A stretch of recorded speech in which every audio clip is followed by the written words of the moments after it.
Good morning, everybody. Hey, happy Saturday. Hope everybody's doing well or happy whenever you guys are listening or watching this. We've got a lot to dive into, but hopefully you guys are all rocking and rolling this morning. Let me make sure and enable the chat roll for everybody so that you guys can ask questions. There we go. Boom and boom.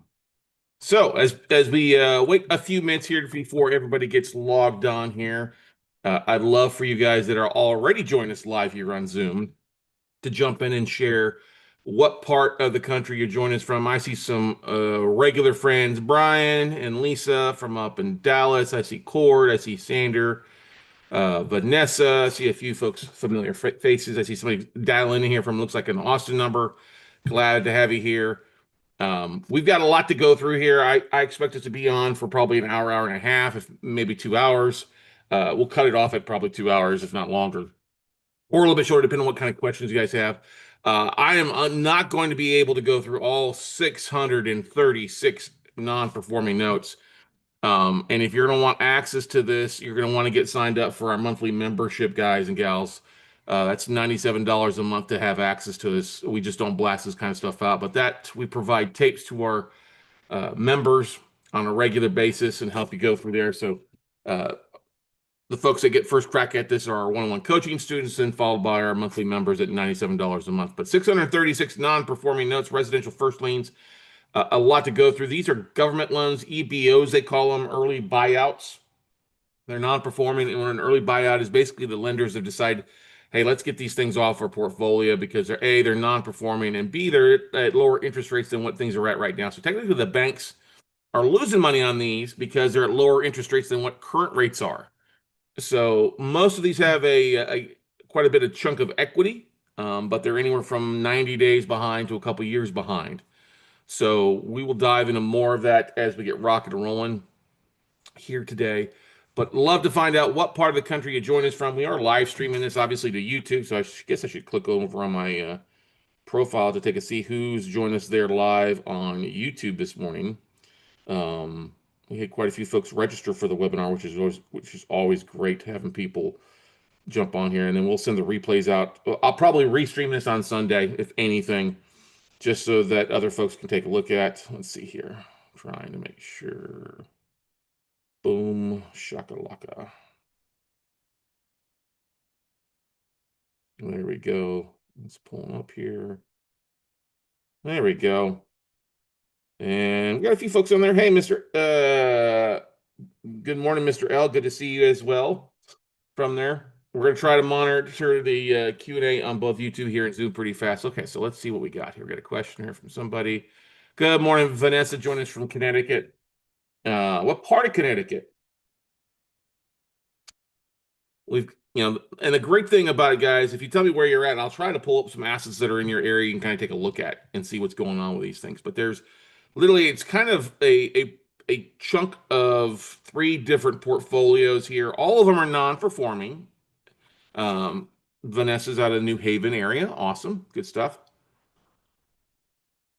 As I sip my coffee this morning here, it's a little nectar of the gods. All right. Let me do this. Bring it up on live here. All right. We don't need to share this anymore. All right. Let's get rock and rolling. It's on time. People have had plenty of opportunity to join us here. If they join us, great. All right. So let's dive into this. So basically, it is obviously it's first liens, anywhere from newly originated in the last year, and they're already non-performing, all the way back to 2001 originations. Okay.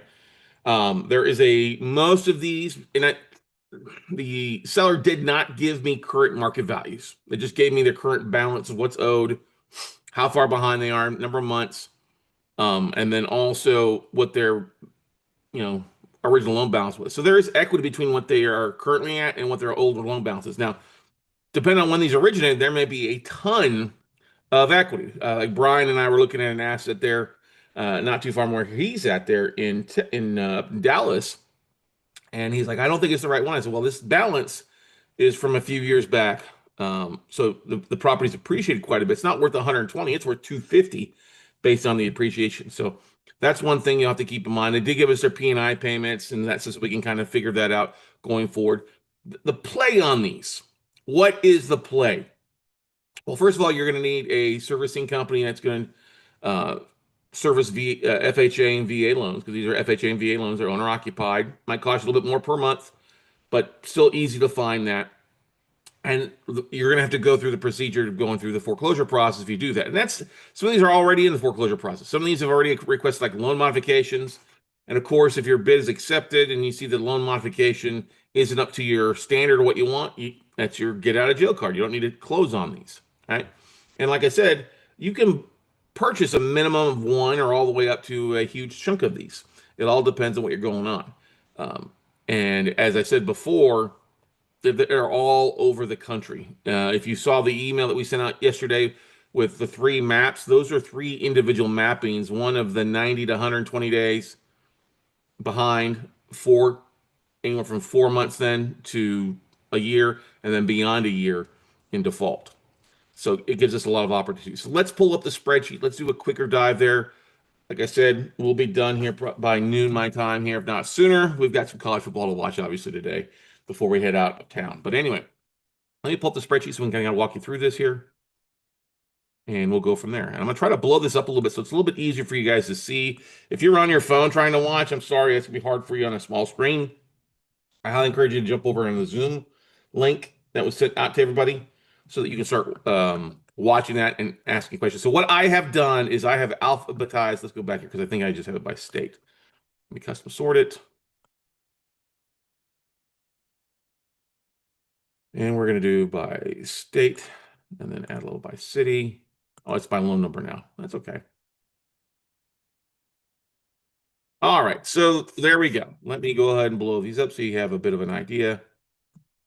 You got a few in Alabama there, a couple in Arkansas, some in Arizona, a chunk in California, all over kind of California there. LA, Northern County, Northern Colorado, uh, Connecticut.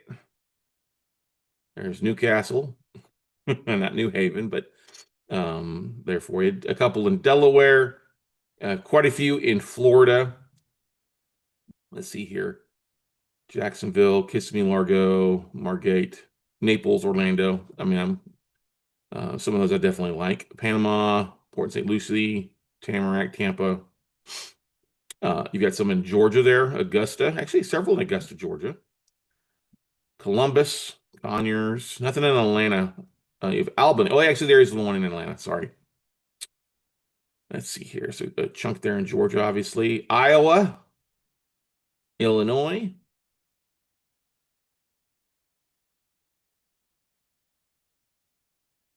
Indiana, a chunk in Indiana for sure.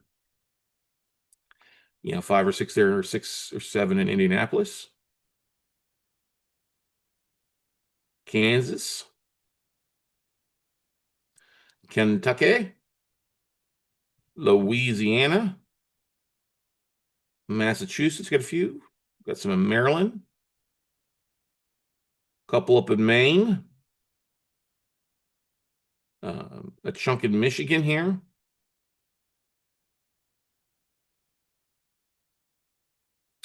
Minnesota, Duluth, Minneapolis, St. Paul, Missouri, a couple in Kansas City, Missouri there. St. Louis has got a few. You go down south to the Mississippi, Gulfport, Pearl.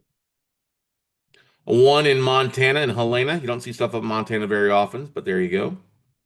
We get into North Carolina and Charlotte and Durham.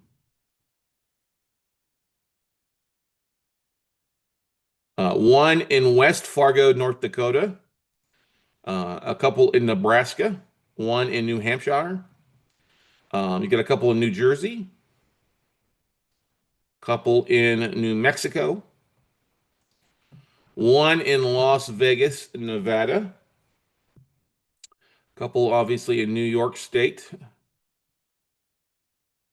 Ohio.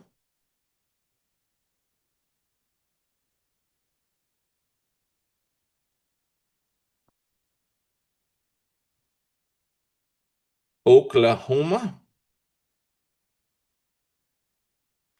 Couple up in Oregon, two in Oregon, Aurora and Baker City. Pennsylvania, get a chunk up in there. And Philadelphia for sure. Wow, that's quite a few. A couple in Pittsburgh. South Carolina and Columbia. Rock Hill, Spartanburg. Couple in Tennessee. Jackson, Tennessee. Knoxville, Memphis. Nashville. Of course, here in Texas, we got a few here. Alice is down in the Valley, Arlington, Austin here. I'll actually drive by that one later today. Cedar Hill, which is Dallas, Cleveland, Corpus Christi, where I grew up. Crosby, Dallas, Fort Worth, Grand Prairie, Harlingen down in the Valley, couple in Houston. Actually, 1, 2, 3, 4, 5, 6, 7 or 8 there in Houston, Humboldt, Katie's kind of like neck of the woods, Kingwood, Kyle, Texas, which is just south of Austin, Lancaster, League City, Longview, Lubbock, Mesquite, Mission, Missouri City. It's Houston. Palestine. Pflugerville's not too far from here. Actually, we've rehabbed the property actually about a block away from this address in Pflugerville. San Angelo's got one. San Antonio's got a chunk there. Sugar Land, Texas City, Victoria, Waco, Utah, Ogden, Utah. That's Salt Lake City area. Got some stuff in Virginia, Richmond, Washington State, Spokane, Milwaukee, Wisconsin. We got a couple in West Virginia, one, and then two to wrap it up in Wyoming. One in Gillette, Wyoming, and one in Raleigh. So you got it. It's a very diverse tape all across the country, right, everybody? In some very desirable spots. When I look at these, what do I get excited about? Well, there's a chunk in Texas, obviously, because Texas is a fast foreclosure state. I like Indiana, Hoosier State, chunk in Indianapolis, obviously. I also, God's waiting room, Florida. God love Florida, even with all its issues. The thing to keep in mind about this is, let's look at a couple things over here so you have a bit of an idea. All right, so most of these are fixed. There are a few adjustable rate mortgages in here, but they're all firsts. If the remaining term is anywhere from, they're 5 months old all the way down to 295 months. You got at least 5 years on all of these, okay? The interest rates on these, current rates on these vary from as low as 2.75 all the way up to, I think it was 9%, 8% actually. All right. P&I payments, anyone from $41 a month all the way upwards to $4,200 per month. Okay. We go over here. They've got their current FICO scores, which I don't trust. Original LTV. You'll see most of these people put very little down, less than 3%. Current LTV. Now, the LTV on these is based off what the value was when it was purchased. So it's not accurate LTVs. All right, just keep that in mind. You can see their single family, manufactured home, townhomes. Most of these were no cash out refis. Some of them were purchases, stuff like that. The appraisal BPO, AVM, when they were pulled originally, you can see the sales price. They're all pretty close to where it was. Origination dates, like I said before, go back anywhere from 2001 to now. And the big thing, like I said, next pay dates are anywhere from as 90 days out, so June of this year, all the way back to, if you look at 2022. So anywhere from 90 days to basically about 3 years old. Okay. Maturity dates that go on. A couple arms are in there. Loan status, it gives us delinquent, loan mod, foreclosure. That's what kind of the three basic loan statuses are. Foreclosure, bankruptcy, loan mod. There's some BKs in here as well too for you. And foreclosure status, when it says this active or referred, is what ARS. I'm not sure what that stands for. I don't think it's sold. Um, and then let's see here. What else do we have? We have the escrow balance. Anything that's been advanced as far as interest advances or escrow advances for insurance. And you can see this tape was pulled September 29th. So it is literally just basically 5-6 days old. Okay, because it was pulled on 29th, 30th. Today's the 4th, so it's 6 days old as of we sit here. Bids are due on Monday, Tuesday. Okay. All right. So now, how there's a couple things that you can look at this too as alternatives to buying the debt. Because yeah, Scott, well, Scott, you tell me all the time about 90 days. You can't really make any money in 90 days. Yeah, you're not going to be probably on the chunk of these that are literally just a few months old. It's not going to make sense to buy those that are under really 6 months old. On these, since there are such lower interest rates, and you'll see this as we run some numbers on this stuff, it's probably not going to make sense to work to reinstate some of these borrowers. It's not going to make any money for you based on what you've got to probably pay for these. When there's equity and stuff like these, you probably need to be at somewhere around 80% or mid 80s of the current balance. And when you look at, okay, if they reinstate, we get them to pay their 15, a year of payments plus the 3 or 4 months behind, it's probably going to be a single digit yield. So it doesn't make a lot of sense for that. The play on this is the longer ones that are beyond, I'd say 6 months and beyond. Those are going to be more likely the ones you foreclose that you maybe approach with cash for keys, deed and lose, take the property back, and you get that chunk of equity or that chunk of that property above what's owed. They're not going to be able to go out and sell it for the most part. And of course, you're going to need to pull your own values on this stuff. Tentatively, guys, just look at Zillow values. You're going to have time for due diligence to evaluate these and go from later on. Okay. All right. So don't get all, I got to do all this work. You need to check taxes owed. That's one of the things you can check on pretty easy by going to Netra Online and going to the county records. But the big thing about this is let's start running some numbers on it so you can start seeing. The ones that have been around longer, obviously the values are going to be a lot higher than they were, say, 4 years ago, right? If it's something that's been originated in the last year, okay, those values are probably pretty close and pretty correct. All right. I've got an insight on a tool that will allow you to upload a spreadsheet with addresses, and it'll work to pull values for you all relatively quickly. And so we'll be sharing that later on. I don't have it; it's not working today. It's malfunction at one asset at a time. All right. So my goal would be to go through this like I'm breaking down a regular spreadsheet of non-performers, like we are, and then go through some of the values, some of the ROIs, estimate stuff to go from there. Okay, everybody? All right. So now that we have, these are all alphabetized by state and city, we've got to change this up to help us find the duds and get rid of the duds and keep the deals, right, everybody, ladies and gentlemen? So besides, I just meant to say, those that have religiously low rates, okay, let's say, because mortgage rates are about 6.5, 6.3, somewhere in that point right now, okay? So if we go over here to the interest rate side of the business, so current rates, okay? Anything really below a 4% right now is good. 5% is not bad, right? But you're not going to be able to make any money really on a 5%, a sub 5% interest rate, because at 80%, if they just start paying on time, that's only like a 7-8% yield. That's not very good if you got to raise capital, right? So the ones that are below 5%, okay, and there's a chunk of them here. So if we look at, I just went through and just filtered it by looking at anything at 5% or less. That takes us down to, let's see how many assets. That's a total of a lot.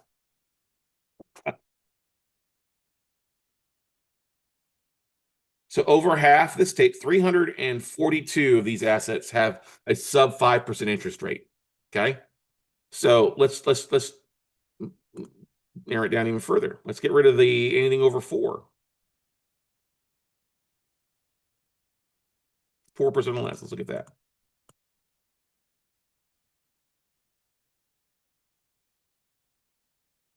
So I'm just going through and clicking. So anything below 4% now, that drops it down to 148 assets. Okay. Now, if we look at those 148 assets, those may not be better. And if we actually, let me go over here and look at their last paid date. Okay. So based on these, when we just the 148 that have the lowest interest rates, their next pay date on these, let's just look and see what it says here. Yeah, there's some all over the board. So you have June, February, I'm just going back further.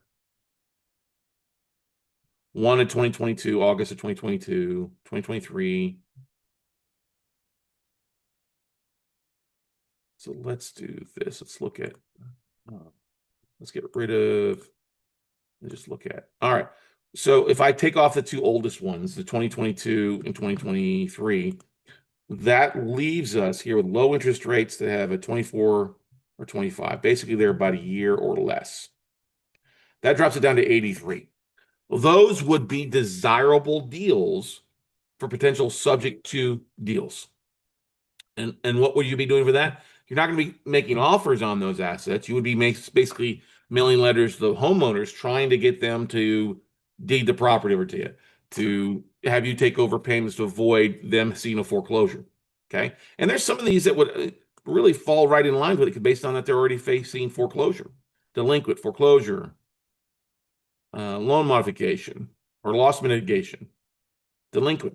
So that could be a possibility, doing a drip marketing campaign to that. Now, if we just look at that as potential subject to deals, you've got a couple in Alabama, a couple in Arizona, Bakersfield, California, a couple in Florida there potentially think for it. Now, I don't teach subject to investing.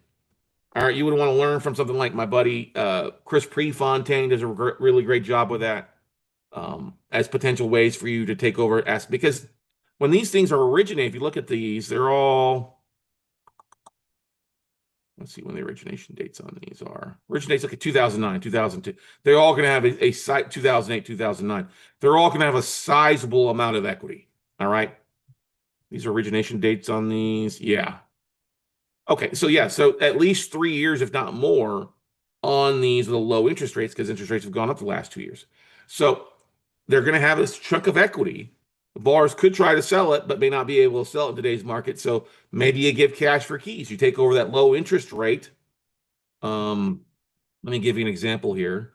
Let's look at this one. Let's just do the first one here. This one in Alabama, McCalla, 212 Crescent Drive, McCalla, Alabama. Okay, the balance right now is 60,000. Okay.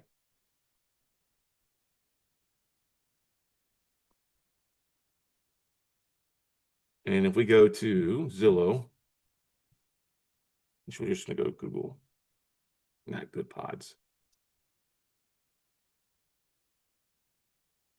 And we're just gonna drop this one here. This is all right. So this one in McCalla, Alabama, if we just click on Redfin here. So it's valued at 145. It's off the market. They only owe about 60. So there's a chunk of equity there, right? Let's go to Retometer.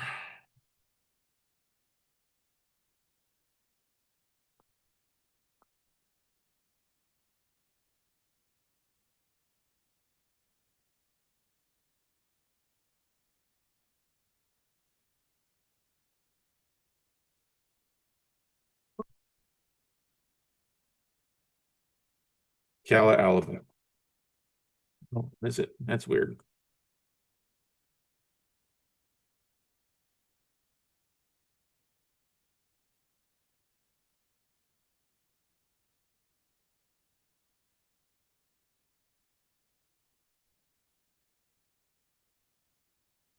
Where is that? There we go, McCalla, Alabama.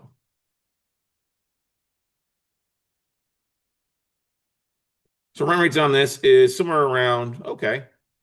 Oh, a thousands median, some are low, some are high. It's a little rural, so it could be 60, it could be 1,000 to, it's over $1,000. My average is $1,400. Okay.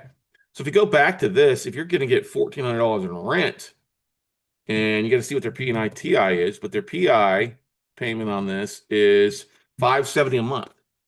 So I guarantee taxes and insurance aren't going to be more than $500 a month, but that's a 3.75% interest rate. You could definitely get some money, get somebody in to owner finance it wrap if you got the borrower out of it, took over payments, give them maybe some cash for keys, a little money, get out of it, and go from there. So that's a possibility for a chunk of these, is doing the, hey, I'm not going to target the note space. I'm going to target trying to take over the payments with a direct mail campaign, subject to deals. You're dealing with motivated sellers, right? They're motivated because they already are behind more than 90 days. They're in that distress space where they're defaulted and they're starting to get notices about the lender starting to foreclose. Does that make sense, everybody, on that aspect of things? All right, so let's go back up here. Let's start just throwing some numbers in here so we can start figuring stuff out. Okay, so what I like to usually do is, for the most part, I'm going to slice and dice, get rid of states I don't want to invest in. I might wait a little bit to do that here in just a second because I know we got folks from all over watching this. But I'm going to stick to primarily the most desirable states that I like for the most part. But I'm going to run some numbers on here first to find deals because technically if they're less than a year old, ladies and gentlemen, you get the bar back on track making payments. It might be a good deal. It might not be a good deal. So let's do this. So we don't know PITIs in here. So what we're going to do is we're going to insert a couple columns. Escape. Insert a column. And we're going to say 12 months. All right. Of P and I. Now, what we're also going to do, we're going to add another column in here.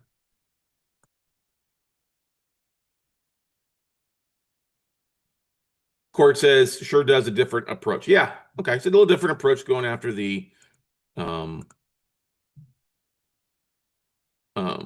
can look at Jackson, Wyoming later on for you, Cord. All right. We're going to say 16 months P&I. Because by the time we get around to this, they're going to be, even the ones that are 90 days, are going to be 16 months. So what I'm going to figure is if you can reinstate these and get this. So this is if they just start paying on time again, 698 times 12. And this, if they're coming to the table, times and paying a year plus the 4 months. Okay.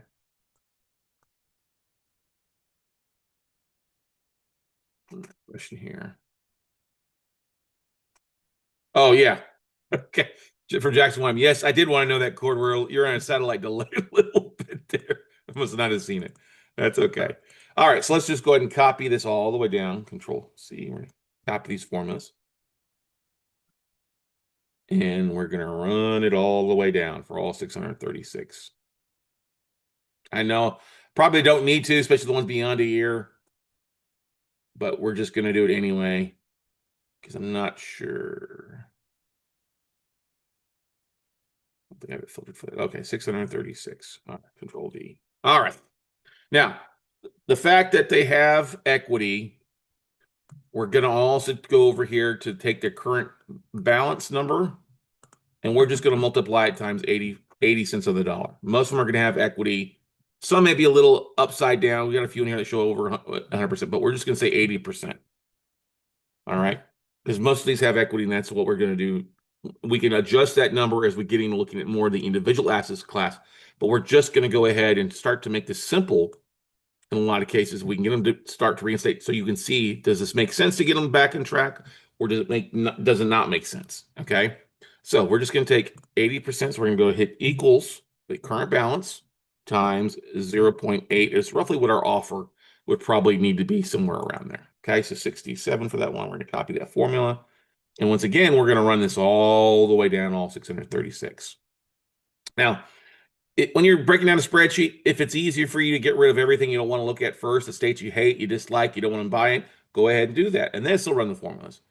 If you watch enough of these, sometimes we'll do it on the front end side or we'll do it on the back end side. Usually we end up getting rid of like New York and Jersey right off the bat, and Chicago and others. But we're going to leave that in there for the time being. Okay. So good morning, everybody. You join us late. All right. So now that we have we're going to highlight this column in green. Why do I highlight it in green? I highlight in green because these are probably roughly about where our offers need to be. So anything I'm going to kind of throw in here that I did myself, I'm going to highlight in green so I know, okay, that was like the current LTV. That I put that in there too. That was a simple calculation of what they currently owe, the current balance of value, what they financed. Okay. And let's go over to the 12 months P&I. So I know that I put those in there. Okay. Now, let's do this. Let's insert 2 columns in here. We're going to say 12-month ROI. So taking that 12 months of payments divided by the 80% number to figure out what rough reinstatement is. And let's add another one here for the 16-month.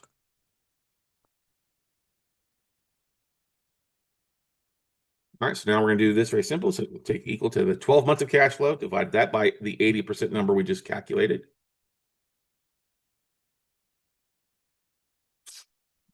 And then we're going to go over here and do the 16-month. Divided by the same thing. All right. And now we're going to change these. We're going to copy these all the way down as well.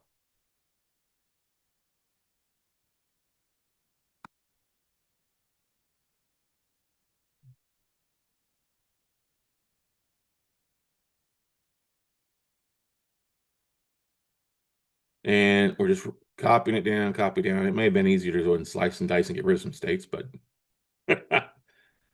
not everybody is going to buy exactly where I'm buying. So,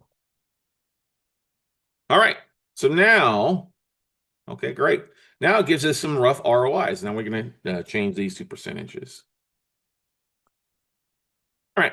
So now on some of these, if we do pay 80 cents, our yield's going to be anywhere from a 7% yield up to a 19% yield in some of these. Ooh, even well, some of these probably have lower balances. Yeah, that's probably what those are, all skewed. But it could potentially give us some stuff to look at. The 16 months, same thing, you're gonna have some stuff that's skewed on there. So let's go in here now and let's get rid of some of the stuff that we don't want to waste our time with, just because it's not going to be worth our time for a $40 a month payment. It's not going to be worth our time for New York, New Jersey assets for the most part. You get what I'm saying? So let's go ahead and slice and dice up this a little bit before we get all excited about a 80% ROI. Okay.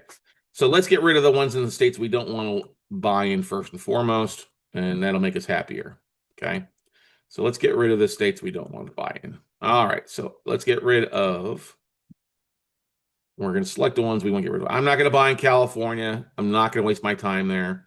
I'm going to get rid of the ones in Illinois just because most of this is around Chicago is difficult.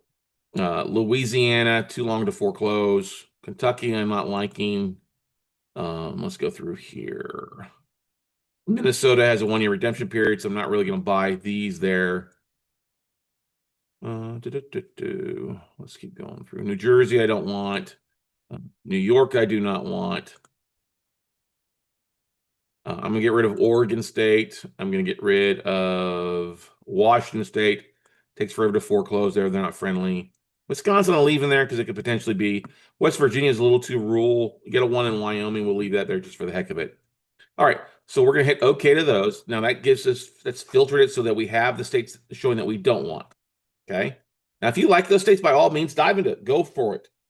By all means, go right ahead. For me, for what we're doing right here, we want to find stuff that if we have to foreclose, we want to make sure we can take it back. Oh, I probably should have got rid of Alabama as well, too, because it has, since these are true 30-year mortgages, Alabama has a 1-year redemption period. It makes it difficult to foreclose there. So we're going to add Alabama to that mix. Okay. Yep. Sorry, Alabama. Roll Tide. All right. So now this is going to allow us to get rid of a huge chunk of these things right off the bat. All right. So 636, we deleted those rows. Boom. That just put us now down to basically most of the states that we'll look at. They're friendly, usually friendly. And some, I mean, there's going to be some that are going to, might be a little difficult. And hit, okay. So now we're looking at 515. So we just got rid of 121 of those things. All right. So now let's go get rid of low balances, low P&I payments. Let's go over to low P&I. Let's go to the P&I payment first. All right. Let's get rid of really any, you want to get rid of anything under $250 a month. Because when you start looking at non-performing, it's going to cost you $90+ a month for servicing costs, and it's going to eat up a huge chunk of your profits. All right, so we're going to get rid of anything just under $250 a month. All right, so now let's see where those are located. Now, if you want to buy these for your own portfolio, use your own IRA, you don't mind $150 a month cash flow coming in, by all means, go ahead. So there's one in Mission, Texas, down in the valley. You know, Viter, not really worried about that. Let's see here. A couple in Pennsylvania, St. Louis, Kings Mountain, North Carolina. Yeah, not too many have that low. Most of them have a higher than $250 a month payment. So we're going to go ahead and get rid of these then. Just go ahead, go down here. Now, if I was going to be targeting these for subject twos, obviously my monthly rental payment, or if I even wrapped around and finance these at a subject to with a wraparound to an end buyer, that, yeah, I'd be glad for a $50 a month P&I payment, right? But since we're now talking about buying the notes, aspect of things for my own cash flow basis, I don't want that being what comes in. Now, obviously, could I foreclose? Yes, but most of those with a low P&I payment, we're gonna have a ton of equity on those for the most part. Okay, question here. All right, let's get rid of these.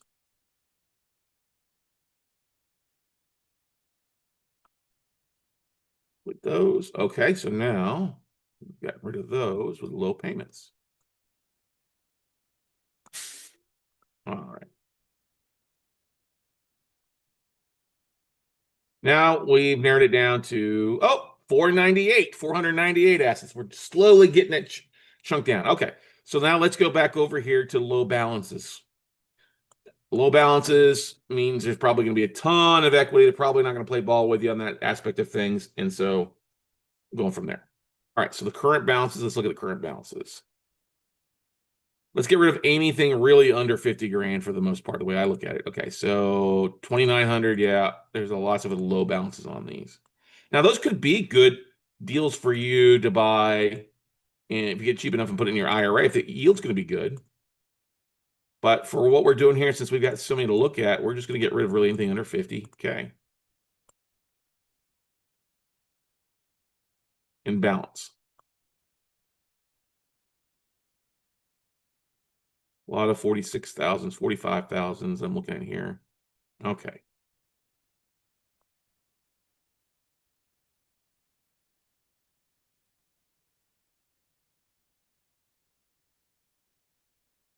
All right. So that brings us to, okay, couple in Arkansas, Maricopa, Arizona, Pueblo, Colorado, Connecticut, a couple in Florida, Largo, Orlando. I would maybe, see, they only got a balance of 27,000 on that one in Orlando. Yeah. Augusta, a couple in North Carolina, Ohio, a couple in Corpus Christi. I would probably, a couple in Houston there. I would probably go back and look at those. Well, let's see, 5,000 League City, 34, 14. I might make an offer. I know John probably made some offers. Some of those. I haven't had a chance to look at Abilene, Texas. Okay, I might go back and change some of those up. But for what we're doing now, we're just going to slice and dice and get rid of a lot. Okay, we want to try to get down to where we're the ones that are going to have the most meat on the bones. All right. There's a place called Romance, Arkansas. I did not know that. I don't know how big a city it is, but anyway. All right, so we got ones with the low balances. Now we have everything that's at least 50K or more on that stuff. All right.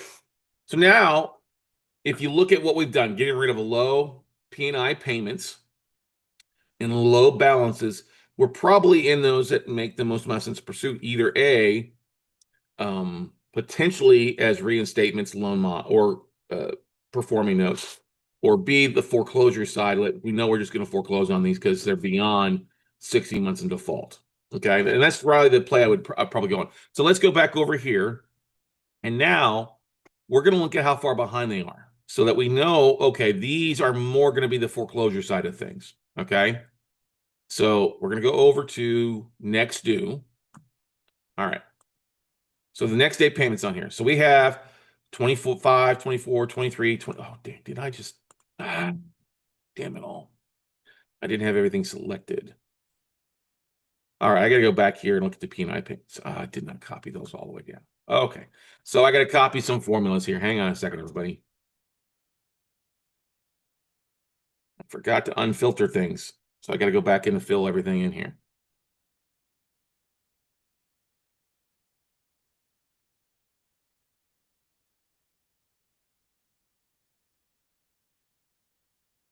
Not hard to do. Every once in a while, you'll make a mistake. That's why you always want to make sure that all your filters are selected. Okay, so now, all right, that's done. Let's go over to the P&I and everything. All right, let's go all the way up to the top. We can copy these formulas all at once, all the way across, which is good.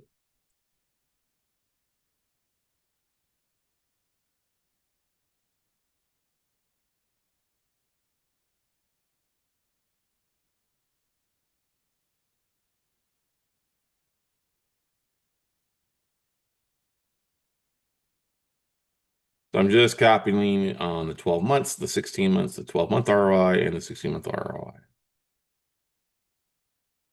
Now, while you guys are sitting there, what kind of yield are you looking for if you're using your own money? You can type that in the chat roll. What kind of yield are you looking for if you've got your own money? Because that'll help you determine, hey, what do I go after, right? Now, okay, so now we have all these in there. Let's go back in here and go back to the payments and get rid of anything below $250 a month. Yeah, so, all right, so good thing there's not that many. Okay, we just got a few we gotta get rid of. Okay. These that are under 250 a month: Chicago, Niagara Falls, East Cleveland, Dunbar, and Newcastle, PA. Okay. So we only got a few. I have low P&I payments, delete rows. All right. Now,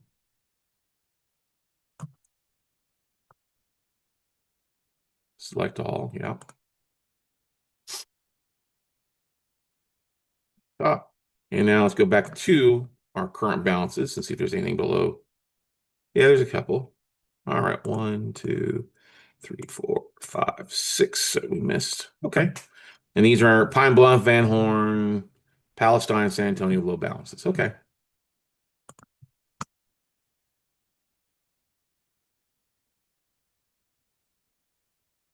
All right. So now we have everything, I think, clean. Balances of 50K or greater. P&I payments of 250 or greater per month.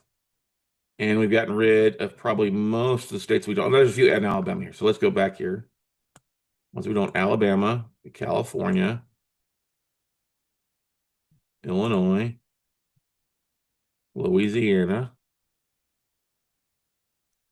Minnesota, New Jersey, New York,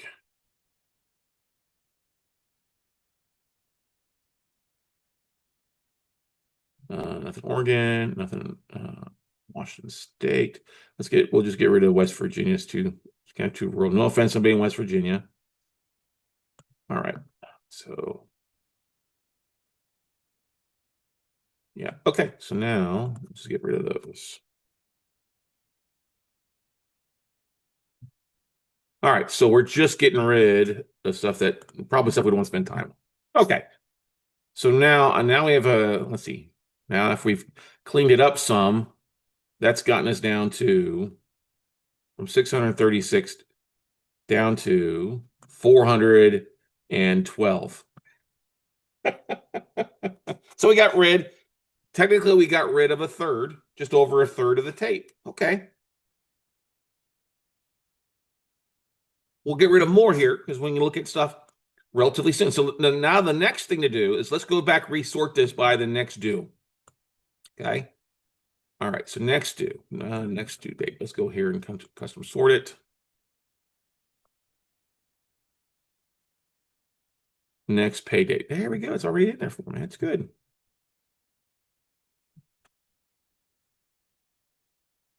All right. So now we get into, all right. So these are at least, so the soonest ones, these are at least 16 months right here because they're basically due for June of this year. So that's 4 months they're behind for this year.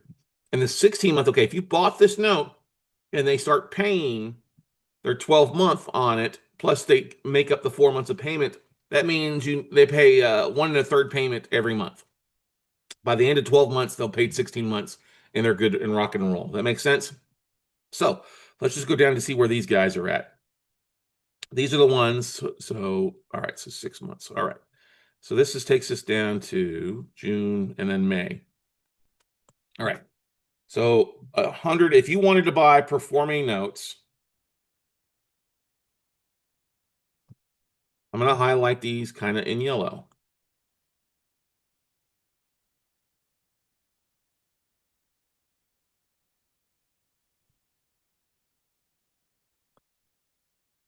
These are the ones that you would want to target for performance because they're the least far behind, right? They're 4 months behind. And now we can go in here and take a look at these that are yellow and see what kind of yield they're at. Okay. So now, like I asked you guys, what kind of money, what kind of return would you want on your money in the first year of a performance? Because that's the thing. The yield on these, if they're making 4 months of on-time payments, 12 months of on-time payments plus an additional 4 in the first year, this 16-month column is going to be your yield for the first year. And then after year 1, it's going to revert back to just 12 months because they're no longer behind. Okay. So we want these to probably be, if you look at these, a filter like this one, some of these are at 13%, right? 13% yield is not bad if you're using your own money, and it's a 17% yield the first year. Okay. That's pretty good. The ones that are getting down here, 17%. Yeah, 13 and 17. Those would be the ones that are probably the most desired. Oh, 24%. Let's look at this one here. 24%. They're 3.375. They got just under, so we got about 6 years. Richmond, Virginia. They probably have a higher interest rate on this one if I'm correct. Oh, actually have a low interest rate, 3.37. What's their term? Oh, original or mainland term. Oh, this is a 68 plus 180. So this is a 15-year loan. That's why the yield's so high. And that's okay. That's pretty good. Hold it for a year or two, get rid of it. Okay. They owe 44. They originally financed. Oh, they owe 55. They originally financed 124. So you got to just make sure. Yeah, at 80 cents a dollar, 44. That's a pretty good investment. That's not a bad purchase price on that at 80 cents a dollar. That could be a desirable performing note for a few years, right? You get back your principal back, pay back pretty faster than that one. Let's go down here. Now the rest of these, beyond these in green, are ones that are probably going to go more the route. Some could potentially reinstate. All right. We look at those because those are getting to where they're beyond now 5 months past due. Okay. 5 months down to May, April. These are you don't knows. They could rebound. They may not rebound. Okay. I would be willing to bet if you looked at most of these that aren't in yellow, look at our yields on these things. They're going to be probably mostly, you got 11 and a 14, 9%, 9%, 10%, 9%.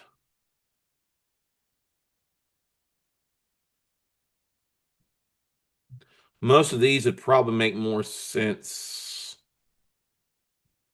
as we get the further down the rabbit hole, the more we're likely to foreclose. So let's look at these that are beyond a year. Okay. Next due date. So if we're talking, yeah, see, we're still in March of 20. Yeah.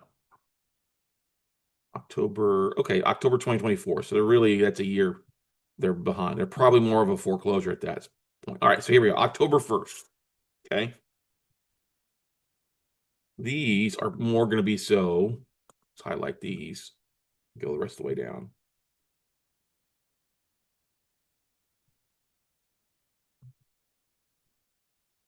These are going to be more so the ones you end up foreclosing on. So let's put those in orange. Okay. And actually, we're going to highlight. Let's just make all of our numbers and everything black. They'll stand out better. They're all red, so we all know they're non-performing. I just want to be able to see easier for you guys.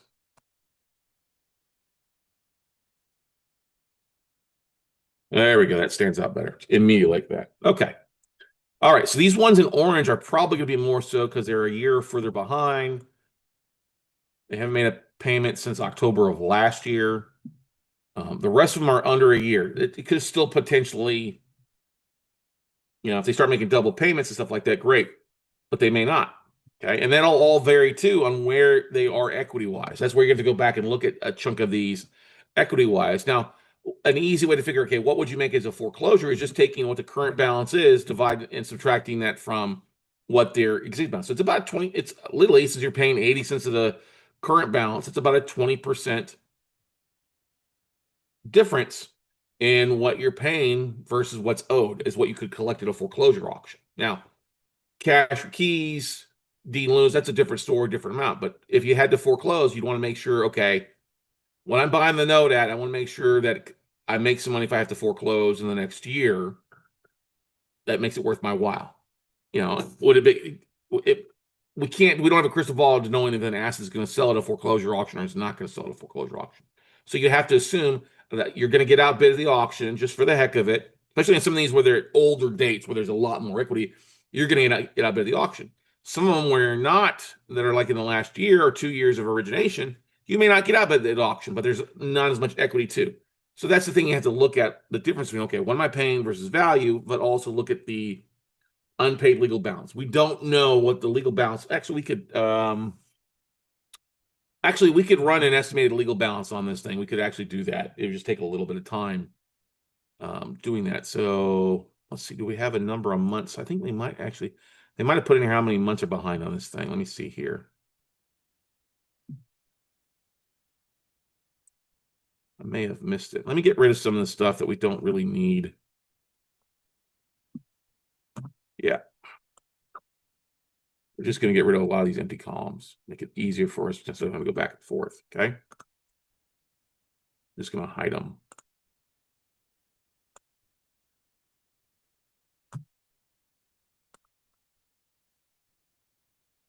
We don't need lien positions. We know they're all firsts.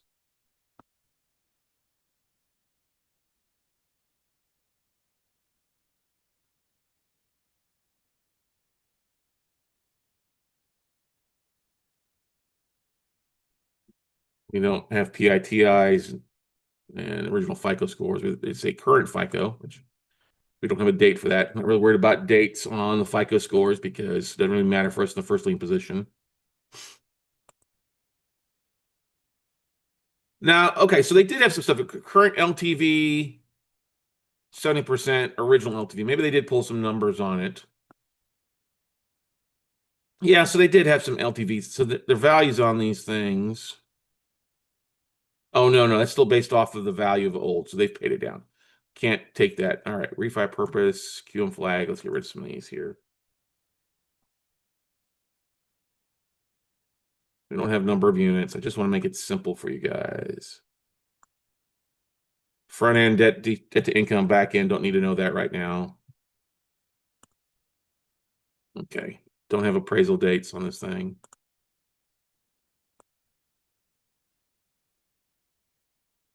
I'll leave the current property value so you guys can figure that in there if you want to. Originate first paid date, pay through date. Okay. Next date due. All right, perfect. Our delinquent rates aren't in there, so we're going to get rid of those columns to make it simple. That property type. Delete that. All right, that's a much cleaner spreadsheet with a lot less going back and forth. Okay. So going back down to what we said, let's run a number, go back here to our big current balance, let's say here. Let's insert this in here. All right. So this would technically be, I'm going to, what's the best way to say this? Note equity. I'm gonna put that in there. That's technically what you're buying the note at versus the current balance, not the legal balance. Legal balance can be more depending on how far behind they are. Let's try this. Let's do that. Actually, let's go back and figure number of months behind that these people are.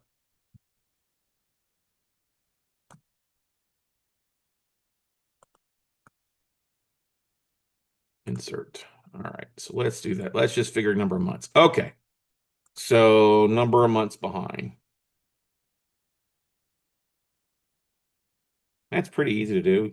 All right, so everything's June, so they're 4 months. We'll just say four and run a number down there. Nope, not a date. Format cells, just a number.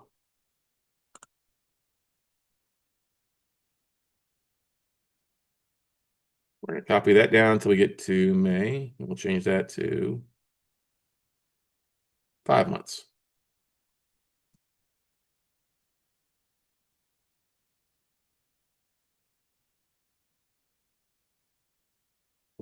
So we hit April. Well, there's a lot that are 5 months behind. 6 months. I'm sure there's an even easier formula to figure out the date, but we'll just go ahead and keep it simple for everybody.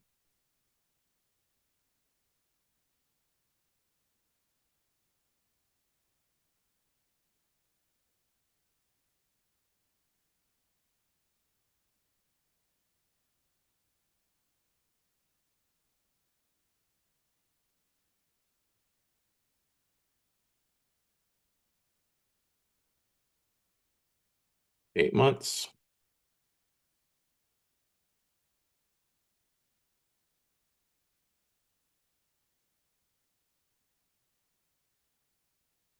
Nine months.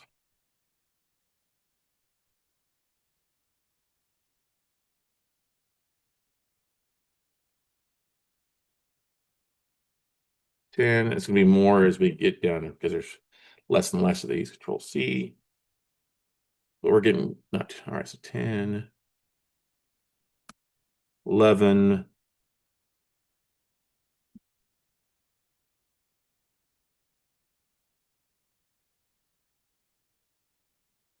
12 months here. Well, because what I'm going to do is I'm going to go back now to figure legal balance. I'm going to take the 12 number of months behind times the P&I payment and then add that to the balance to figure what our legal balance is. Okay.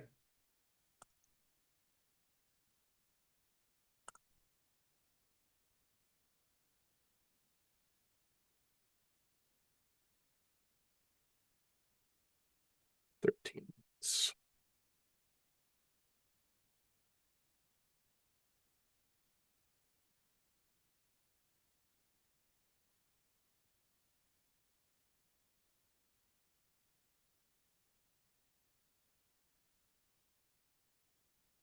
I think we're getting close here. 14, 15,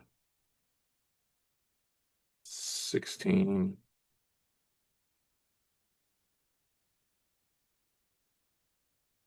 17,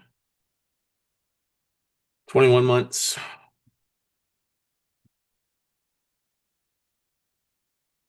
22,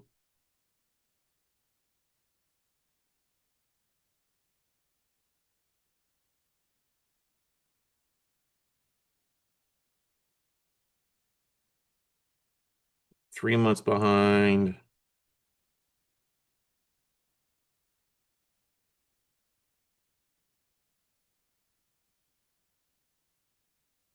24 months.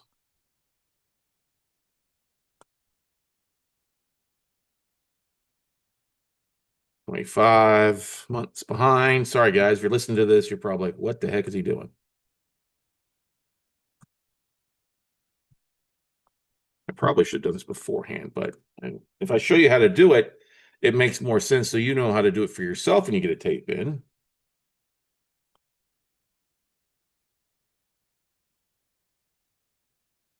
Yeah, see, these that get more delinquent down here, much more of a likelihood to foreclose on these things.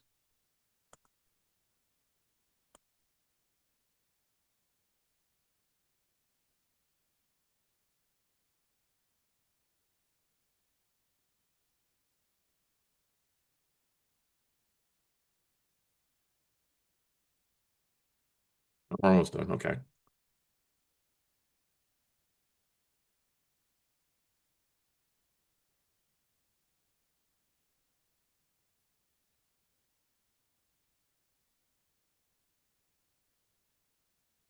Two months behind.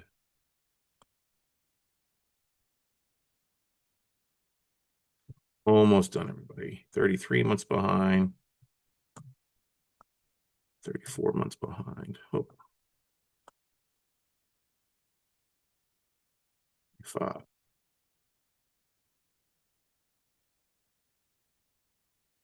And 36.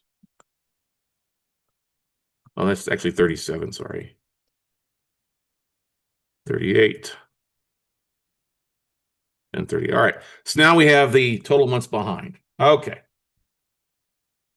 All right. Oh, we missed one there. Like I said. All right. So now what we can do is we can go, okay, what's the estimated legal balance they're behind on? All right. So months behind, let's do this. Go over here to their P&I payment.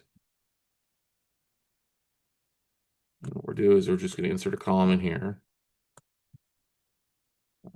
Legal and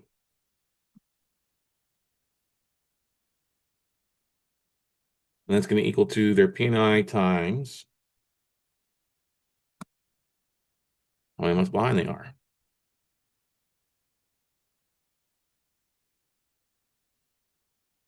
Enter. Now we can copy that. Nope, it's a $sign. We can just copy that all the way down now for these. What do we have? 300.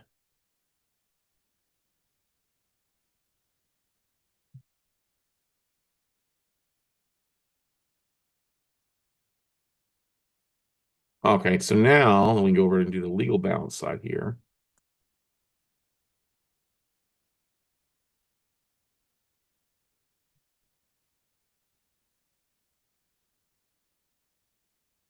And then legal balance is going to be their UPB. Sorry, the current balance plus their late payments. All right, now that's better. Okay. Now I'll just run it all the way down.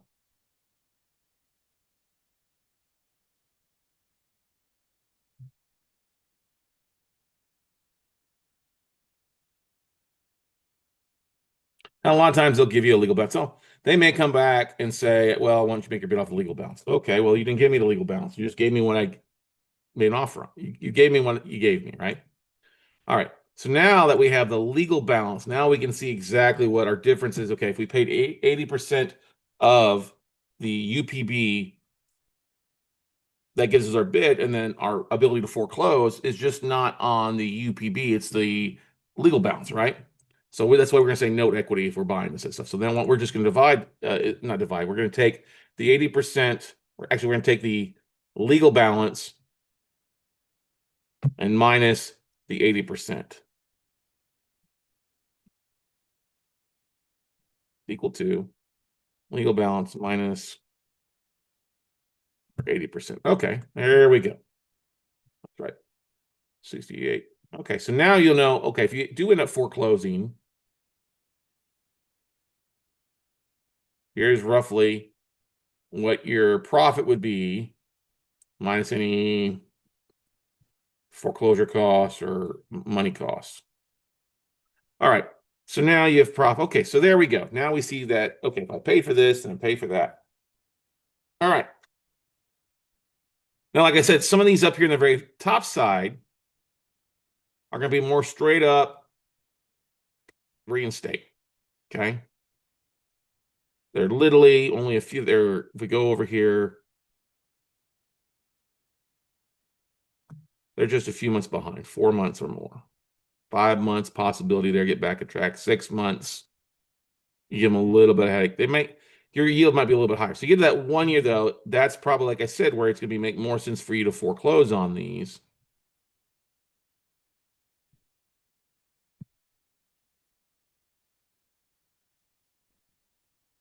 Yeah, see note equity. This is what we're looking for. This is our technically our foreclosure. You could also say this we could say this would be our foreclosure profit. Make it easier.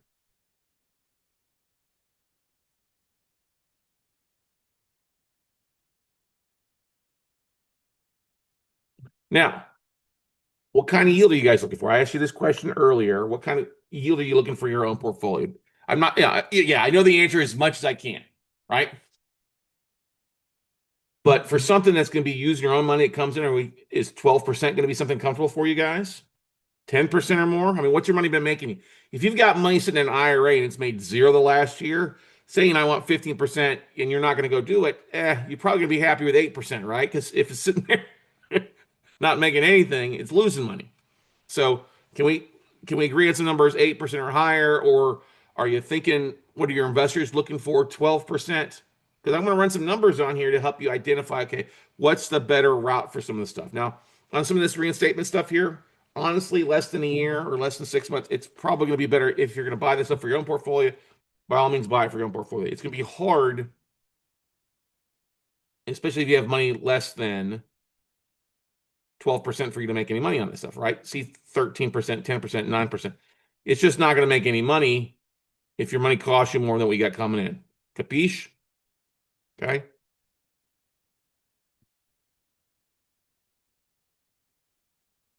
So let's look down here and run some numbers. Okay, let's just say, all right, let's go over here. What's it going to cost us for our money for a year? Let's just say 10%. Okay, so we're going to enter some comps. Foreclosure profits, we'll put that in green.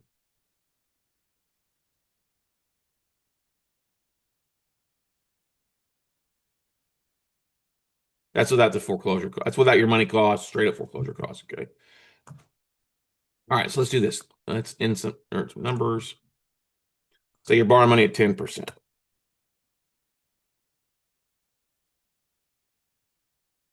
So you're going to borrow 10% on your 80%. And let's just figure, let's do that. Yeah. So that plus five, let's just say 5 grand to foreclose, give or take a little. Sometimes it'll be more, sometimes it'll be less. Okay. So we're going to go over here. So we're going to take our 80%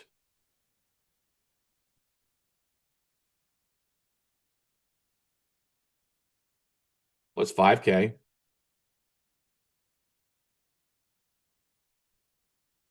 And multiply that number times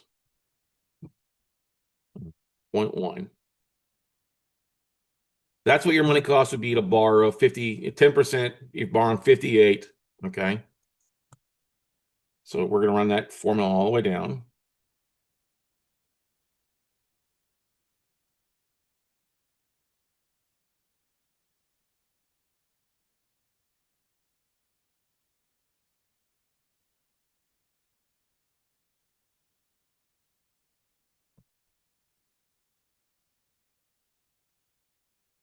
That's your cost. So let's say net.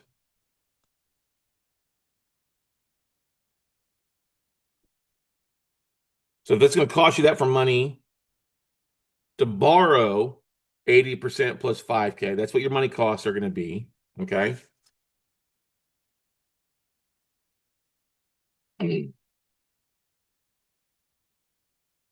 So then what you're going to do is take your foreclosure profits minus your money costs. That's it. That's exactly right. So if we foreclose straight away, we'd get 14. We got to take our money costs out of that. So minus that, going to be your net foreclosure profits. There we go. Now, this is not considering any type of rehab. We're just going to assume that the rehab, if you do end up, I mean, this is just straight up a foreclosure at the foreclosure auction. If you rehab it, most of these are going to have equity way above what you're paying for it. So if it doesn't sell at the auction, you can go back to your borrower, your investors, and borrow the money to rehab the property. It should be equal. It shouldn't be. You should be falling into equity if that makes sense. Okay. All right. So now you have a better handle on these now, knowing which ones make more sense to pursue. Okay. Because these that are up here that are in the yellow, you're probably not going to foreclose. That's going to be more of a loan mod, right? A reinstatement. So we can get rid of stuff that doesn't make sense because we're probably not going to foreclose on these. It's going to drag out these people, these in the yellow, you give an opportunity to get back on track. So there is 102 borrowers are likely to get back on track that are just a few months behind. Okay. So if you want performing, you wouldn't worry about these, okay? On the performing side, it's going to come down to this stuff right here, 12 months P&I, okay? So like I would target, let's go here. Which ones do I want to target? Really, where the columns are, it's like 12%, 17%. That's probably one I would target.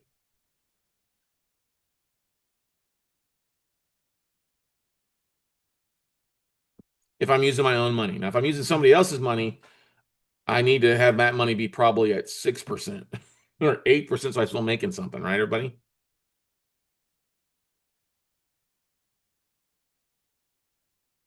But most of these, you see, they're like 10%, 9%, 9, 11, 13. Most of these just aren't going to make sense for you based on the low interest rate. 12 and 14, maybe. 12 and 16, I'm sorry. Some of these here, they're beyond.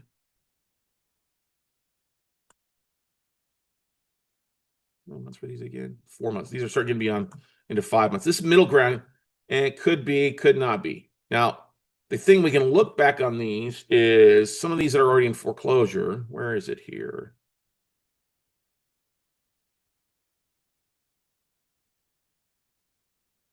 Loan mod. See, delinquent. They're not quite the foreclosure loan mod. Delinquent. So I'm going to start in the foreclosure aspect of it.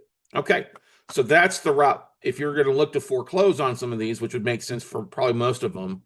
So let's just look at the foreclosure side of these. Let's get rid of, yeah, let's look at foreclosure, bankruptcy, and look at these. All right, see the one up here is yellow. It's a foreclosure. So you know they're kind of presenting the right to go. Okay, so when you have that where it's foreclosure, they're probably not responding. Now that gives you an idea of which ones to target that are going to be the better one. Now this foreclosure BK, you got to look at, see where that, the BK aspect of things, payment wise. But most of these yellow here, now that we've narrowed it down, we know which way that the existing lenders already kind of go on that route.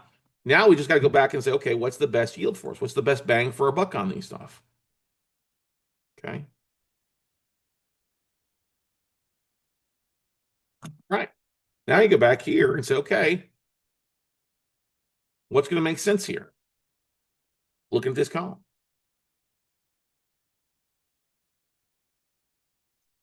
If I'm borrowing money at 10%, what can I get the most out of this? And that's where we'll do this. So let's resort this. I think we've got these here. Yeah, especially these get down here. All right. Let's go around and resort these, custom sort by net foreclosure profits.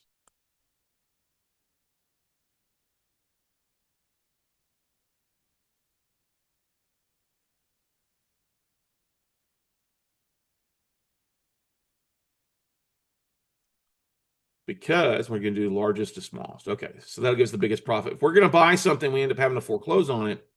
That's where we want to look at these things. Okay, so 72 grand on this one. 70, that's where we want to look at. Probably anything really probably over 35. Now it's paying your investor 10% of the money, and it's assuming a year. Okay. So now that we have these, let's go look and see what states they're in and foreclosure timeframes for the most part. Okay. And that's where we get there. Look at that. Indiana, okay.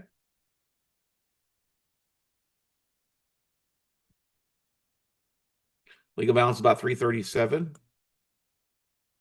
Foreclosed. Let's look at it. Let's see what it looks like.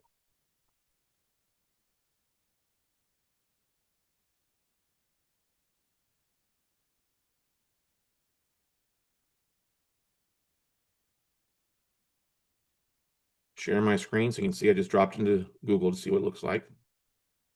This is what the address looks like. Oh, look at that. That's from June of last year. That's a good looking property, right? Hey, that's a bad newly built home. I like that all day, right? Let's go back here and see what the value of this thing is.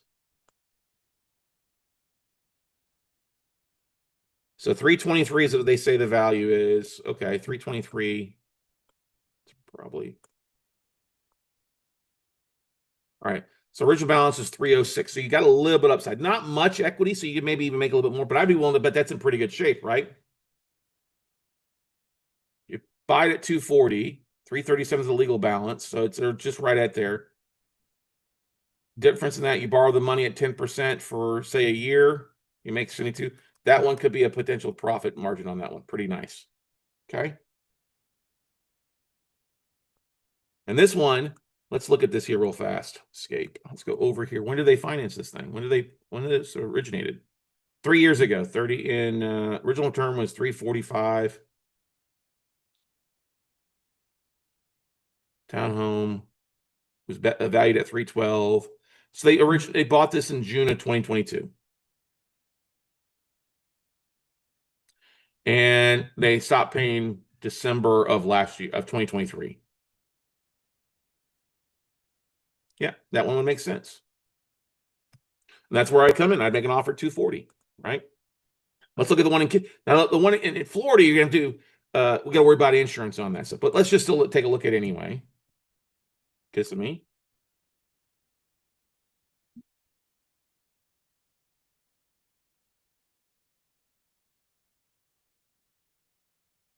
This one. All right. This is a photo from May of this year.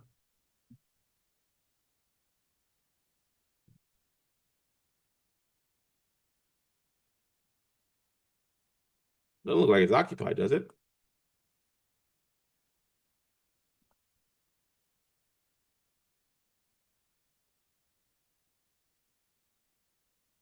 Yeah, it just doesn't look. Got a lockbox. Well, that's May of this year. Just got a lockbox on. Maybe it's one of these well, it's sad. Okay. Let's go back and see when this one is. This is probably in really good shape. This one was financed in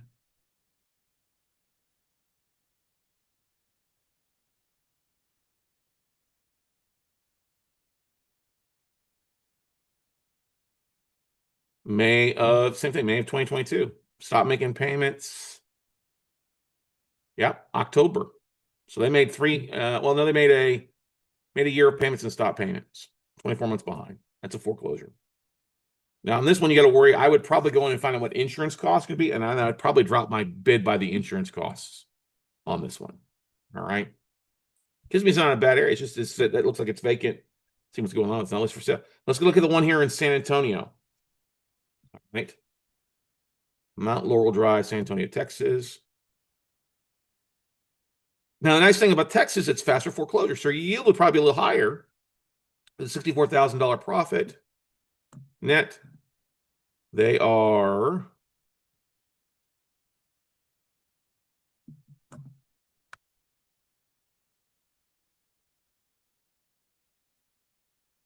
this is originated in October of, they haven't paid November of 2000. Wow. Okay. So they're going to have more equity. They stopped paying October of 2023 as well, but they originated it back in September of 2015. Oofta. So 235. So I'd be willing to bet this one's got more value.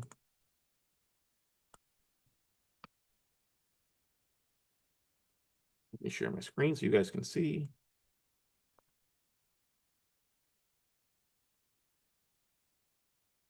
$289. And it's listed for sale. They're trying to sell it right now on a half acre. It's pending.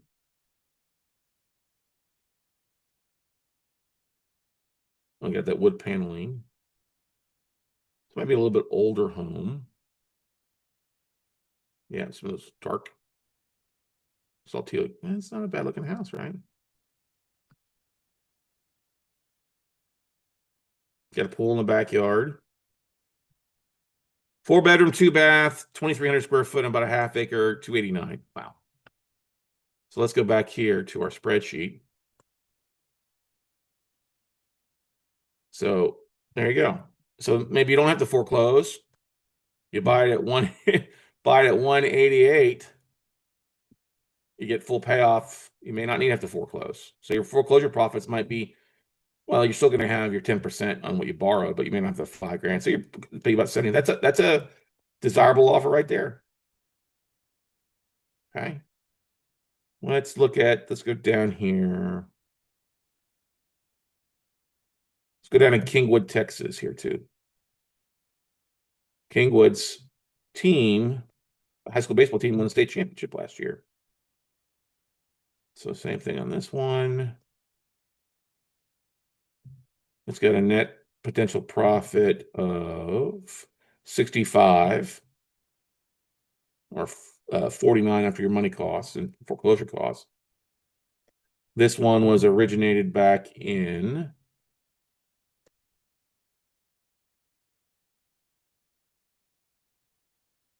2018, pre-COVID, December of 2023. So they stopped paying. Okay, 22 months behind.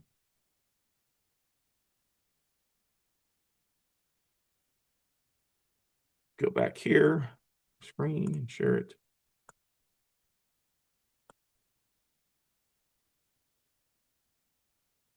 Kingwood, Texas.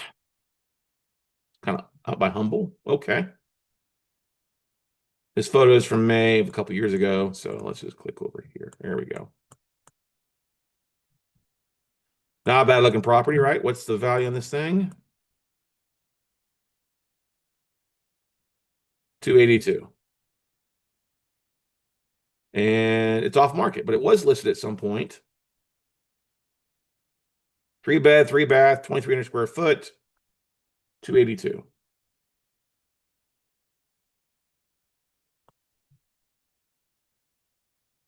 I don't get why they just put photos of houses. But okay, still not a bad looking property. You get what I'm saying?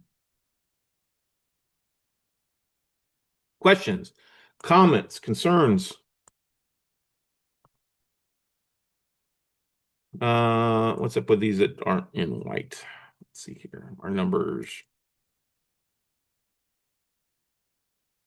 Oh, these are the ones that are that mid-range, 5 month or longer. That's right. That's why they're white there. Okay, so no. Oh yeah, that's right. They are white because they're in the middle there. They're only like how many months behind are these? Yeah, between 5 and 12. Okay, so this one but they're also foreclosure bankruptcy. This one here. Okay, so let's look at this one in Baltimore.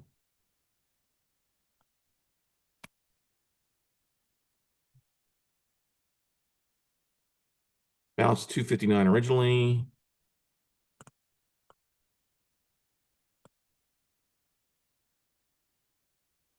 Look at this. This is not bad.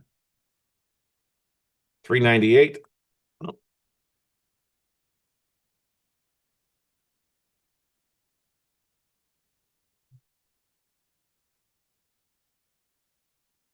it's in one of those probably gated areas it can't get to. So let's look at the layers. Yeah, that's what it is. Yeah, can we see this house from here? No, it's through there. Okay.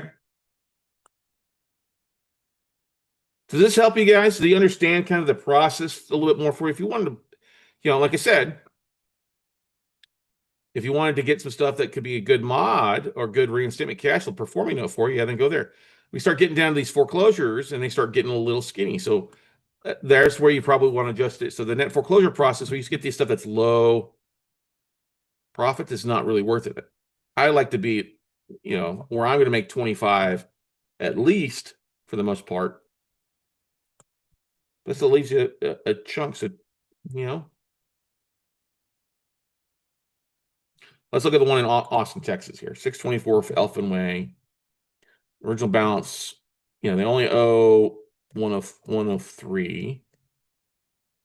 27. It's kind of the border of that. It's a VA loan fixed.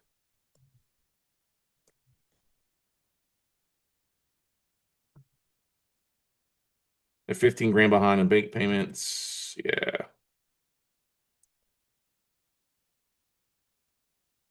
They're 27 months behind. Why they haven't been foreclosed on, I don't know. I mean, now if they're active military, then it wouldn't make sense to do it. I wouldn't foreclose. Let's go back here. I would go more the right. Hey, let's just do it. Let's just do it cash for keys. And this one is, where is it located? Let's first see where it's located. So it's on the east side of Austin.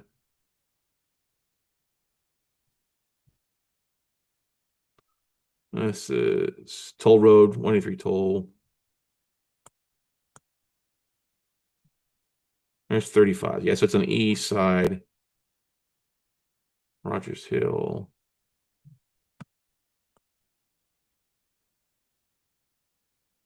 So the airport's down there, so it's not too far from the airport. Between 290. So it's basically halfway between 290. Okay. Got a lot of growth going down here. See a lot of these cookie cutter neighborhoods.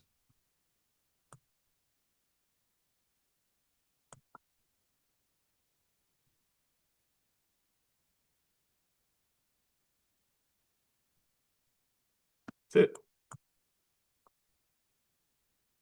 Right there. Let's go back here.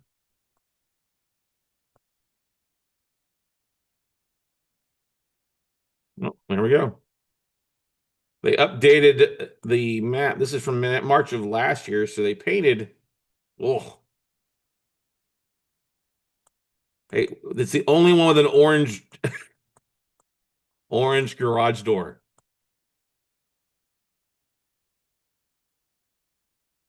Surprised they got away with it at the HOA. Don't care.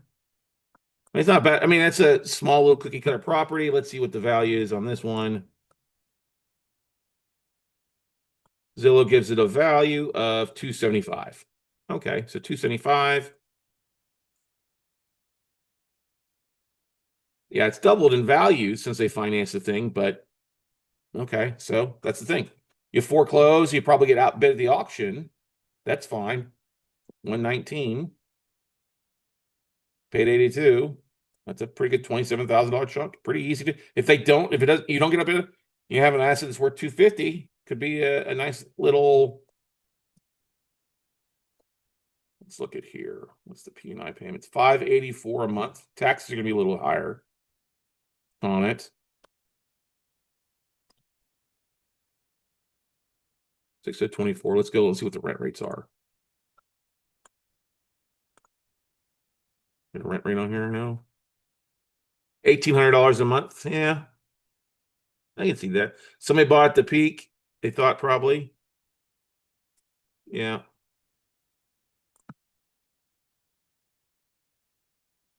Yeah, it's a 500. Yeah, you'd make $500 a month if you kept it as a rental if it didn't sell.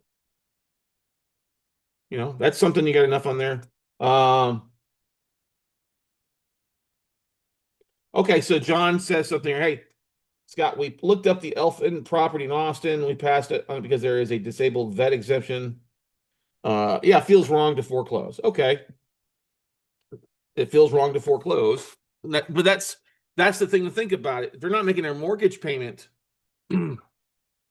this is where it would make more sense. Like let's give you cash for keys, right? Depending on how extreme. Now you could go search who the borrower is and see if how extreme they are. I get, but they're not making a mortgage payment, they're gonna get foreclosed on. And if they get foreclosed on, they may not get anything at the foreclosure auction.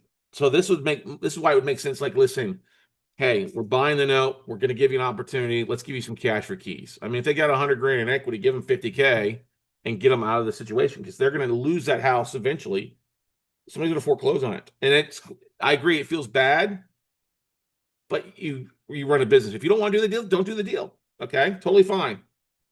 But you have an opportunity to help somebody there. Like, depending on how old they are, stuff like that.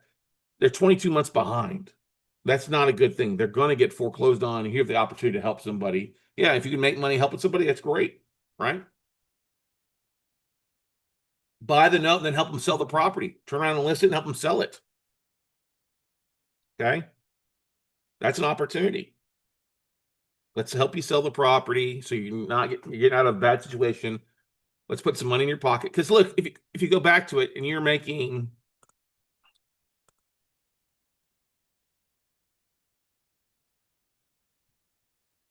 and you're going to make 27,000 on it.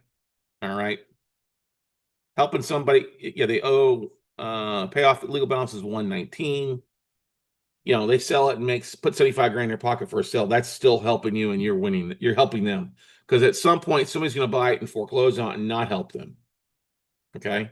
Sometimes you have to have that come to Jesus meeting with people, and you may be the better solution to help them. Otherwise, other people would take advantage.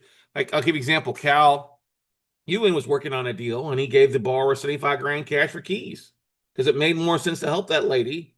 It made more money for him too because he was able to do it. Now, if he won't sell it, then okay, I'll give you got 100 grand in equity there. You may not get anything. I'll give you 50K to get out of the property, and let's put you into some place that is going to help you. All right, because they're not making their payment for. Don't know. We would look at the servicing notes to find out exactly what's going on with the borrower on that stuff. Does that make sense, John? I'm going to bid on it.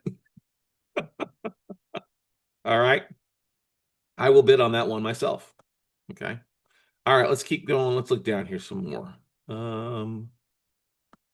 See here. Let's look at the one in Dallas, Texas, and then we'll look at the one in Nashville, Tennessee. So this one in Dallas, Texas, 24,000 is kind of in the border there. Let's see when it was originated.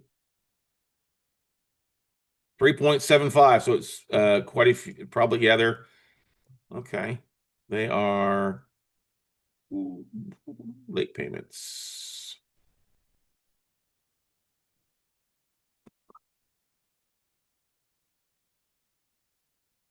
Bought this back in 2016 and haven't paid since November of 2023.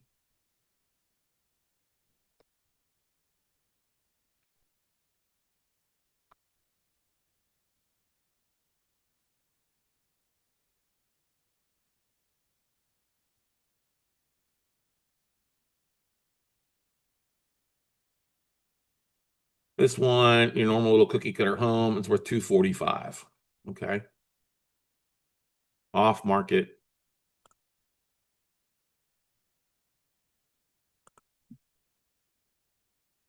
And it's a photo from July of this year. Yeah, not bad. Same thing. It's occupied and you're not making payments. Okay. And they owe 120. This is the same thing. You buy it. You know, you're not going to need any rehab costs really with that. You turn around and sell it at the foreclosure auction. Then you make $24,000 on what you invested it, basically. The foreclosure profit, 33 minus, 10% money cost. Yeah, 24,000 on it. That could be a pretty good day.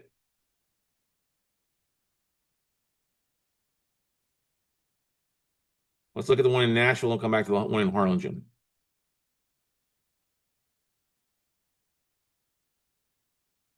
Because you don't see a lot of stuff. Well, I mean, you are seeing more stuff in Nashville than you have in the past, but still not as much. All right, this one in Nashville, it is, ooh, okay, it's outside of Nashville. Oh, let's see what it looks like from the front. Oh, not bad. Yeah. This is a photo from 6 years ago, though. And let's see, did they update it? Oh, they have updated. So they painted it white. Okay. That looks better than an orange brick. Old stuff does. 4 bedroom, 1 bath. 318. Okay. Same thing on this. 318. They only owe 138. They haven't made payments for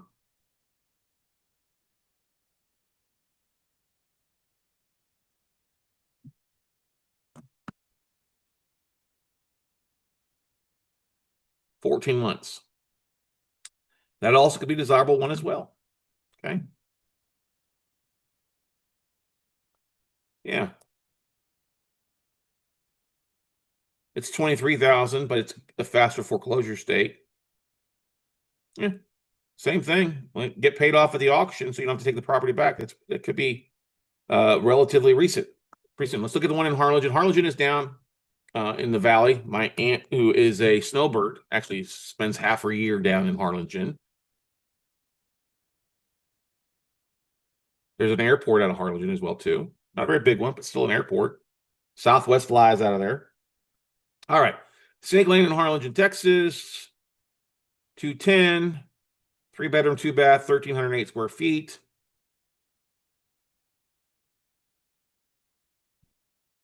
So it's set to go to auction November 4th. Okay, look at this. So it's set to go to auction in a month. Okay, so 210. This is if you can close before a month. So 113 is original balance. It's worth more than that. Same thing. You could step into this one, buy the note. Say if you could buy it at 66 and make 24 and at auction less than a month. That's a pretty good yield. I like that one. All right. So people always, the thing, guys, if you'd like to get access, if you're not a WC crew member and you're on here the first time, hey, first of all, welcome. We're glad to have you. Okay.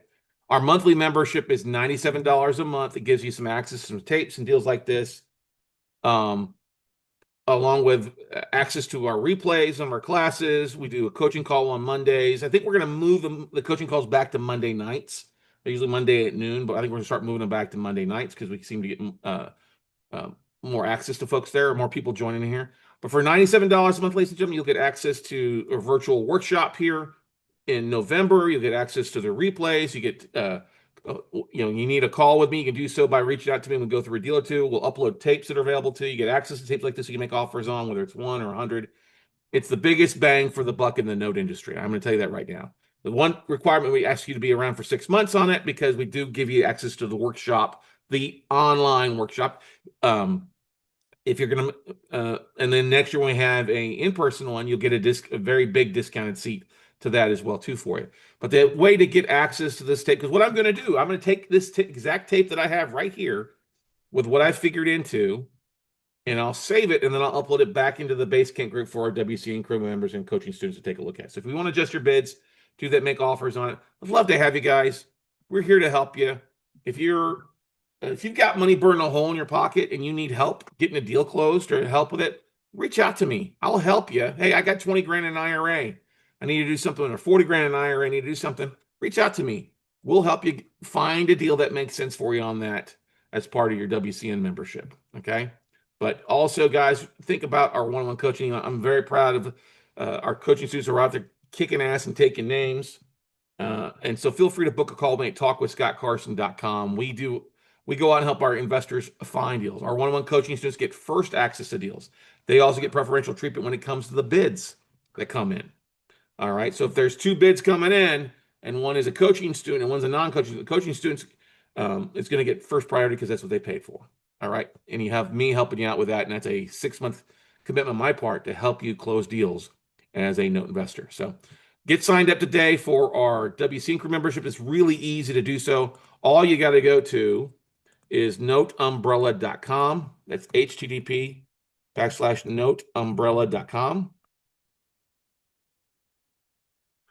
Yeah, if you want to do where you pay in full on the monthly, we can actually set that up. We'll actually on that, we'll give you 2 months free. If you pay for a year in full, we'll knock it down till you get 2 months free. So basically, it's kind of like buying a partial.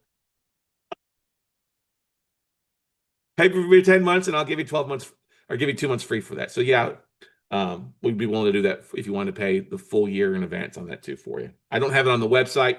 I can send you a special link for that cord and go from there. All right. But anyway, guys, I'm going to let you guys go with this. I think it's about as far as we're going to get today on this stuff. I'm going to leave the rest of the numbers and asks and stuff like that for our students there to take a look at there for you. If you're interested and have questions, please don't hesitate to reach out to me, talkwithscottcarson.com. That's talkwithscottcarson.com. I want to help you close deals. We want to help get things done for you. If you're listening to this on the podcast, I highly recommend you go over and watch the video. They're either on Spotify or YouTube. And then let's get you making some offers because we see these types of deals and we're seeing more and more of these types of deals. I got another listing this morning, or actually last night, with another 30 notes that are non-performing that can be cherry picked as well too for you guys. So haven't had a chance to look at that as well. So I'm going to let you guys go unless you guys have any other questions, comments, concerns from either on YouTube or here in Zoom. Please let me know. Brian, did you find something on here a little bit more to take a look at? Cord, Michael, Rodney, Sander, Vanessa. I know, John, you're in it as well, and you're watching live on YouTube. So, and I know that you had already submit some offers as well, which is great. So, if you don't know where to begin, hey, reach out to me. This is your first time you want to get more into the note investing, it's really easy. Go to noteweekend.com. That's my free gift for folks out there. It's about a 2.5 hour class talking about how we find, fund, and flip deals. That's noteweekend.com. That's a free class for you to watch to see if you like how I teach. All right. And then we do have our upcoming workshop, November 14th through the 16th. That's a Friday, Saturday, Sunday in Zoom. Tickets to that are usually $9.97, but we are running at 50% off at $4.97. Of course, if you're a WC Income member, there's no cost additional for you. If you're a coaching student, there's no additional cost that's included for you and your spouse. And even if you have an investor too, somebody that is interested in maybe investing in you and they want to learn more about no investing, let me know. We're glad to put them in there for free for you to help you strengthen your business. Okay. So hopefully you found this valuable, ladies and gentlemen. Let's go make some offers. Let's make some money. We're going to see more and more stuff of this come up here in the fourth quarter into the first of the year as well. So let's go take some action, and we'll see you at the top. Hope you found it valuable, everybody. God bless you too, Sandra. Thanks, everybody. Bye.